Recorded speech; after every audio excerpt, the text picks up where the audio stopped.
Nuovo record per la nostra informazione Antenna 3, anche a novembre resta la prima TV regionale d'Italia secondo i dati certificati Auditel. Media Nord-Est il primo network a livello nazionale con quasi 1.100.000 telespettatori. Urta con l'auto una mamma che con la figlioletta nel passeggino stava attraversando la Miranese a Mestre, caccia il pirata della strada, l'incidente ieri sera, mamma e bimba all'ospedale. Alti, Negri e Giulia morti nell'auto finita nel canale a Portogruaro. Una settimana dall'incidente gli amici del club automobilistico hanno organizzato una commemorazione per ricordarli. È morto a Parigi Tony Negri, padovano, docente universitario e politico, protagonista degli anni di piombo e di molte vicende giudiziarie legate a quegli anni. Lonigo, un ciclista di 59 anni del posto, è stato trovato senza vita in un fossato. A segnalare il corpo alcuni passanti, si ipotizza il malore. L'auto usata come ariete per rubare la scorsa notte al negozio Loschi di Treviso è stata trovata. Sul caso è intervenuto il ministro Nordio. La criminalità sta cambiando, sceglie la merce piuttosto che il denaro contante. Bentrovati, buonasera telespettatrici, telespettatori di Antenna 3. In primo piano per questa edizione regionale dei nostri telegiornali una notizia che ci riguarda da vicino, perché il mese di novembre è stato un mese da record per Antenna 3 e il gruppo Media Nord-Est.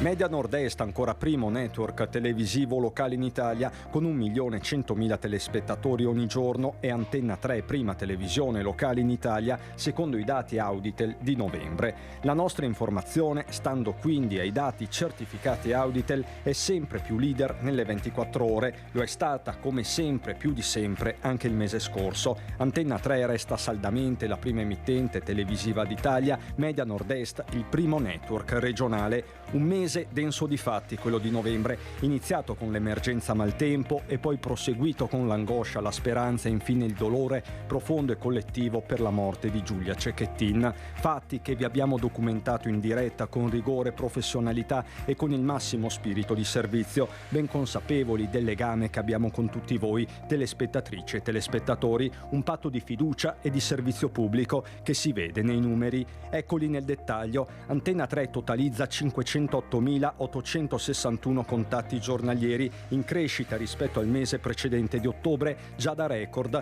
9.947 l'ascolto medio. Alle spalle, ancora una volta, emittenti regionali molto radicate nei rispettivi territori come Telenorba 8.997, la Sarda Videolina 8.331, Tele Lombardia 7.131, la Campana Canale 21 6.993, Antenna Sicilia 2.976. Il numero tocca quasi le 20.000 unità se si guarda l'intero gruppo Media Nord-Est, che oltre ad Antenna 3 comprende Rete Veneta, Tele Nord-Est e la Triestina Tele 4. Il boom nella fascia serale dei TG, oltre 65.000 gli ascoltatori medi, anche questo un dato in continua crescita che ci vede competere direttamente con le televisioni nazionali Rai e Mediaset. In termini assoluti nelle 24 ore 1.100.000 telespettatori. Insieme noi e voi una grande forza per quello che è, senza se e senza ma, il principale polo televisivo locale d'Italia, con Antenna 3 prima assoluta.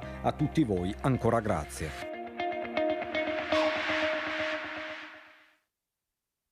La cronaca: un pirata della strada ha urtato una donna con un passeggino e poi è fuggito. È accaduto a Mestre, nei pressi di via Monteverdi, ai piedi del cavalcavia della Meglia. A San Stino di Livenza invece una trentenne ha rischiato di morire congelata dopo un incidente per aver passato la notte in un fossato. Le strisce pedonali, con la sua bambina nel passeggino, è stata urtata da un automobilista che poi è fuggito senza prestare soccorso. È accaduto ieri sera verso le 19 ai piedi del ponte della Melia in direzione Mestre. A caccia di un'auto grigia con targa ucraina, secondo una testimonianza, si sono diramate in tutta la città le pattuglie della polizia e dei carabinieri, purtroppo però senza esito. La bambina di 3 anni, che era seduta nel passeggino, fortunatamente non ha mai mai perso coscienza. Il personale dell'ambulanza del 118 ha preferito ugualmente portare madre e piccina in ospedale per alcuni controlli. Le forze dell'ordine in queste ore stanno visionando le immagini delle telecamere di videosorveglianza nella speranza di individuare il responsabile e poter ricostruire quanto accaduto. Nella notte è avvenuto un altro grave incidente a San Stino di Livenza. Una giovane ventenne ha impattato contro un platano lungo la strada provinciale 59 verso le 4 del mattino, finendo la sua corsa nel fossato adiacente alla strada. Ferita e disorientata è stata trovata solo questa mattina verso le 7:30 del mattino da alcuni automobilisti di passaggio. La donna è riuscita ad uscire dall'abitacolo dell'automobile ma ha rischiato di morire per ipotermia perché è rimasta a terra tutta la notte, in quanto le ferite riportate nello scontro gli hanno impedito di raggiungere il ciglio della strada per chiedere aiuto. L'allarme e i soccorsi del SUEM 118 sono giunti solo quando l'autovettura è stata notata alle prime luci del giorno. Ora la donna si trova ricoverata in ospedale in condizioni serie. La fuoriuscita può essere dipesa da un colpo di sonno, un malore o una distrazione. Rimaniamo nel Veneto orientale, a una settimana esatta dalla strage dell'Immacolata, costata la vita a 3 giovani, a 3 ragazzi. Oggi proprio a Portogruaro una commemorazione. I palloncini bianchi, gli striscioni, decine di auto riunite nel parcheggio di Via Stadio a Portogruaro, poco distante dal luogo dell'incidente in cui l'8 dicembre hanno perso la vita Alti Noti, 22enne di Concordia Sagittaria, la sua fidanzata e coetanea Giulia Di Tiglio e l'amico 20enne Egli Giesci di Portogruaro. Una commemorazione in loro onore, ma specifica l'organizzatore, diversa dai tradizionali raduni di appassionati. Siamo tutti quanti qui a fare qualche minuto di silenzio, nessuna prova di scarico, nessun bang, nessuna prova audio e nessuna prova drift. Oggi consiste che siamo qua tutti noi per portare rispetto comunque a queste vittime qua, visto che erano appassionate comunque come noi. Questo per commemorare Altin, Giulia ed Egli, ma anche Admir, il fratello di Altin, mancato 7 mesi fa. Dopo che ha perso la vita Admir, lo abbiamo perso, siamo legati di più al fratello, siamo sempre stati col fratello, siamo andati anche in Kosovo al funerale di Admir. Altin era un ragazzo veramente, come dire, anche lui era sempre col sorriso in faccia, era un bravo ragazzo, era veramente un bravo ragazzo. Era molto legato anche lui, diciamo, a questo mondo qua di passione delle macchine. Giulia sì, era la ragazza di Altin, erano veramente una bella coppia, erano molto legati uno all'altro, si amavano veramente tanto, questo c'è da dirlo. Lei insegnava ai piccoli ginnastica ed era una molto appassionata e aveva la voglia di viversi la vita. Questo c'è da dirlo, era veramente una brava ragazza e si voleva godere la vita, come ognuno di noi, immagino. Il gruppo ha anche organizzato una raccolta per le famiglie. E c'è anche una raccolta fondi. Esatto, c'è una raccolta fondi che abbiamo allestito comunque un gazebo per chi viene comunque da fuori. Ci sarà una sorta di salvadanaio che comunque andranno comunque alle famiglie delle vittime.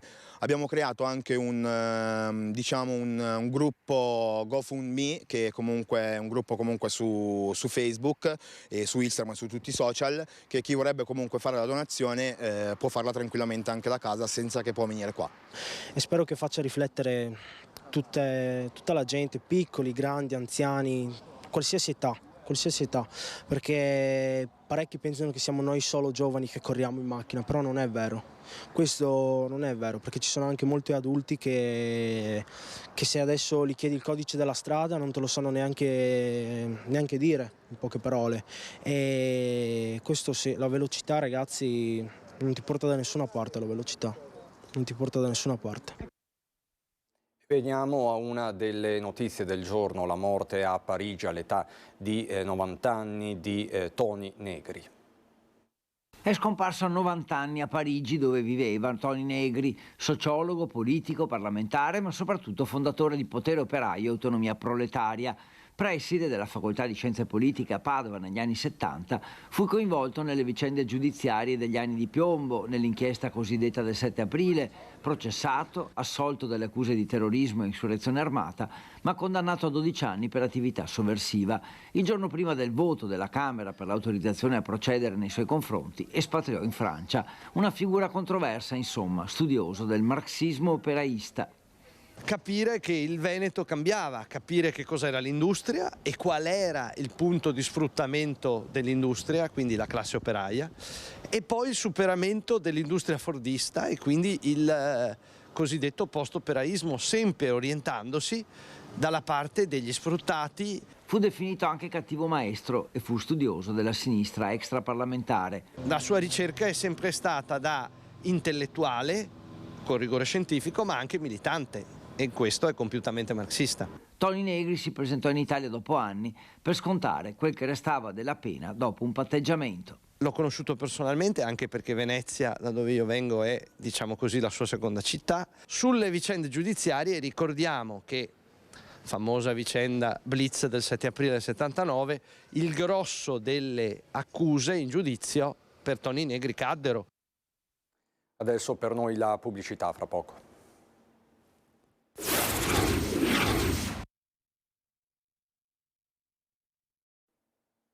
Di nuovo in diretta andiamo a Lonigo nel Vicentino per un tragico ritrovamento. Un ciclista di 59 anni è stato trovato morto dopo l'una di notte riverso in un fossato lungo via Molino a Lonigo. Su segnalazione i vigili del fuoco e i sanitari del 118 sono arrivati e hanno tirato sull'uomo dal canale di scolo, ma il medico ne ha dovuto dichiarare la morte. Si presume che stesse rientrando a casa con la bicicletta quando, per cause ancora da accertare, è finito nella canaletta a bordo strada. La salma è stata messa a disposizione dell'autorità giudiziaria. Le operazioni dei vigili del fuoco sono terminate alle 4 dopo tutti i rilievi dei carabinieri. La spaccata nel cuore di Treviso 2 notti fa da Loschi, ci sono degli aggiornamenti e sul caso è intervenuto ai nostri microfoni anche il ministro Carlo Nordio. È stata ritrovata nella notte dai carabinieri del comando provinciale di Treviso la Fiat 500X abbandonata dopo il colpo da Loschi della notte scorsa in un parcheggio pubblico poco fuori dalle mura della città. Veicolo sottoposto a sequestro sul quale sono in corso accertamenti che serviranno a raccogliere elementi utili a risalire agli autori del gesto, mentre le indagini dei militari dell'Arma proseguono a ritmo serrato. Il sindaco di Treviso questa mattina ha fatto visita alla boutique. È un episodio isolato al quale non siamo abituati e non abbiamo alcuna intenzione di abituarci. Ho voluto portare la mia personale solidarietà di tutta l'amministrazione al titolare di Loschi e ai dipendenti che erano ovviamente dispiaciuti per quanto è successo, però devo dire che ho trovato un'attività che già questa mattina si era rimessa in moto. Hanno le ore contate i responsabili del colpo, ne ha convinto Mario Conte. Treviso, spiega, è una delle città con il maggior numero di telecamere di videosorveglianza d'Italia. I filmati sono già stati visionati. Purtroppo ci sono delle bande che girano per le città, probabilmente queste arrivano anche da molto lontano, che hanno creato questo tipo di situazione che certamente preoccupa. Però, ripeto, è un caso isolato e quindi non deve passare un messaggio che questa città sia insicura. Parla di nuova criminalità invece il ministro Carlo Nordio oggi nella sua Treviso. Vi è uno spostamento della criminalità per quanto riguarda i furti dal cash, cioè dal contante, ai beni di valore. Questo perché si sta sempre meno usando la moneta e quindi è molto più difficile trovare il profitto del reato svaligiando per esempio una banca o un negozio come si faceva una volta, e quindi la criminalità si sta orientando verso altri tipi di furti. Treviso resta una delle città più sicure, chiosa, lo dicono le statistiche. Al legislatore ora abbiamo chiesto uno sguardo più lungimirante sui nuovi reati, nuovi settori su cui la criminalità si sta orientando. Il legislatore deve lavorare di fantasia e di immaginazione, perché la tecnologia avanza in modo molto più rapido rispetto alle leggi. Questo in tutti i settori, a cominciare per esempio da quello della vita, della morte, della genetica. Quando arriva la tecnologia a creare determinati problemi, la legge manca e quindi il legislatore deve cercare di prevenirla. E continuiamo a parlare di sicurezza da Treviso a Vicenza. Pugno di ferro contro la microcriminalità, operazione congiunta ad alto impatto messa in campo da polizia, carabinieri, polizia locale e finanza con l'elicottero che fino a mezzanotte ha sorvolato le aree calde della città coordinando le pattuglie operative a terra. Servizio volto a contrastare la criminalità diffusa, lo spaccio, la presenza irregolare di stranieri sul territorio e arginare l'escalation di furti che hanno visto oggetto, specie nell'ultimo periodo, la zona della Riviera Berica. Atteso questa recrudescenza dei reati predatori e in particolare dei furti in appartamento, abbiamo ritenuto in sede di comitato di stimolare e intensificare queste attività di controllo straordinario del territorio, fermo restando i consigli che continuiamo a dare a tutti i cittadini di rendersi come dire, antenne sul territorio, di contribuire a segnalare agli organi di polizia qualsiasi situazione sospetta. Campomarzo, stazione ferroviaria, il Quadrilatero, quartieri San Pio X e Stanga, le zone di intervento. 182 le persone identificate, di cui 25 con precedenti, 2 gli arrestati, rintracciati e fermati dal nucleo radiomobile dei Carabinieri dopo aver tentato una rapina. L'Arma dei Carabinieri, tra l'altro, nel corso di questa operazione ha proceduto all'arresto di 2 cittadini tunisini che si erano resi responsabili di una tentata rapina ai danni di un cittadino cingalese. I controlli sono stati tanti e alcune posizioni sono anche al vaglio dell'autorità giudiziaria e altre dell'ufficio immigrazione della questura. Dispositivo che ha visto l'impiego di 35 uomini sul territorio per la prima delle operazioni ad alto impatto che saranno ripetute in altre zone nei prossimi giorni. Ve ne saranno altri, saranno diversificati anche su altre aree della città di Vicenza e della provincia di Vicenza. Ci stanno già pervenendo una serie di indicazioni da parte della provincia, quindi sicuramente continueremo su questa direzione. La pagina dell'economia con il primo evento pubblico degli artigiani della CNA dopo la fusione tra Padova e Rovigo. 6.000 aziende e 9.000 lavoratori impegnati. Sono i numeri della CNA, la Confederazione Nazionale Artigiani, dopo la fusione tra le realtà di Padova e Rovigo, che incoronano la nuova realtà di queste 2 province come la più forte del Veneto, che si appresta ad affrontare le 2 principali sfide del 2024. Una è l'intelligenza artificiale e l'altra è la coesione sostenibile. Ecco, noi come associazione stiamo portando avanti questi 2 temi importanti per dare supporto alle aziende, per far sì che le aziende possano avvicinarsi sempre di più all'intelligenza artificiale e per vederla come uno strumento importante di crescita per le nostre aziende artigiane. Non solo sono stati capaci di adattarsi, ma sono anche stati capaci di introdurre modelli nuovi a cui altri non avevano pensato. Basti vedere che dopo la pandemia molte imprese artigiane erano già pronte a ripartire, ma avevano cambiato l'oggetto sociale, avevano inserito nuovi servizi al loro interno. Nel CNA Day 2023, la 7ª edizione, premia 24 aziende di Padova, Rovigo, dell'Alta Padovana e della Bassa Padovana e poi premia il pensionato e il dipendente dell'anno, alle aziende femminili, a quelle giovani e sostenibili, il tutto nell'affascinante contesto del Teatro Verdi di Padova. Premiamo 24 imprese dove hanno saputo nel 2023 lavorare proprio con quello che ci contraddistingue noi, l'essere artigiano, la passione,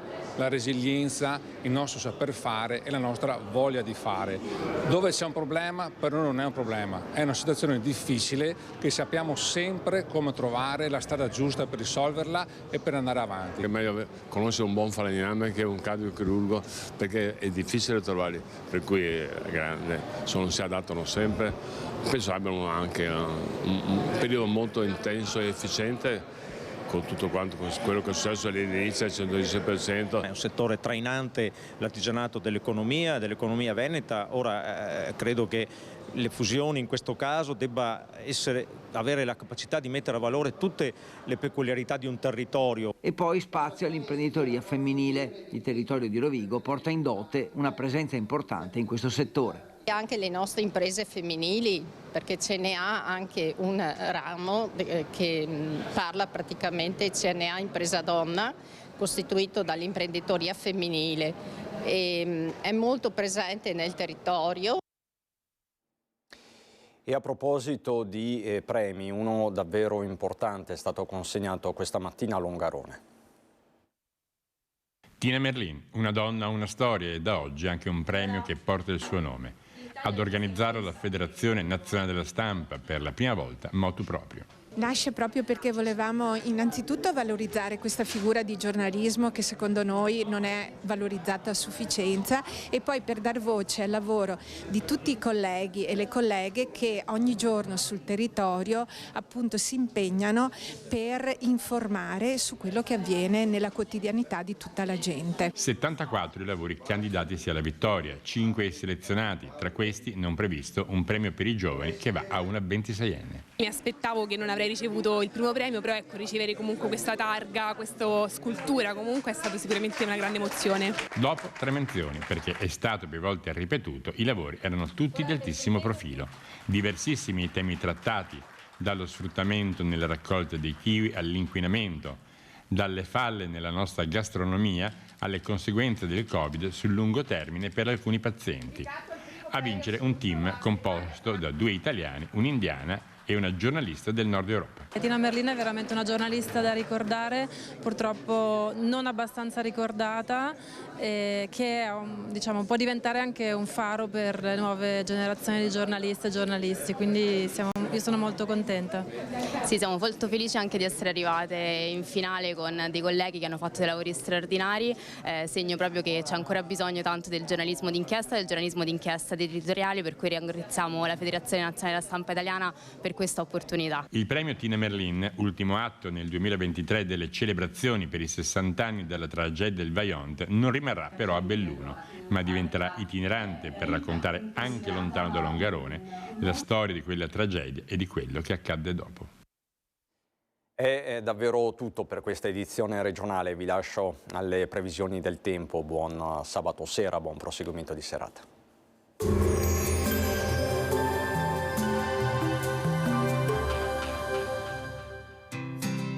L'Unic Star, le uniche pagliette antibatteriche in commercio, prodotte anche per i marchi più importanti, sia nazionali che internazionali. Benvenuti al Meteo. Un grosso anticiclone si impone sull'Italia. La giornata trascorrerà con generali condizioni di bel tempo. Il dettaglio del 17 dicembre. Sul Veneto avremo un cielo in prevalenza sereno o poco nuvoloso. Al mattino foschie e nebbie in pianura, ma anche in qualche fondovalle. In progressivo dissolvimento, solo localmente potrebbero risultare persistenti. Temperature stazionarie, minime tra -2 e 1 grado, massime tra 7 e 9 gradi all'incirca. Ci spostiamo ora sul Friuli Venezia Giulia. Anche in questo caso avremo tanto sole, la mattina il cielo sarà sereno, dal pomeriggio qualche velatura in quota. Temperature minime tra -1 e 3 gradi, massime sugli 8-11 gradi. Infine diamo uno sguardo alla situazione del Trentino Alto Adige. Anche qui tanto sole con qualche nube alta in transito. Temperature minime intorno a -1 grado, massime sui 10 all'incirca. Dal meteo è tutto, vi auguro come sempre un buon proseguimento in nostra compagnia.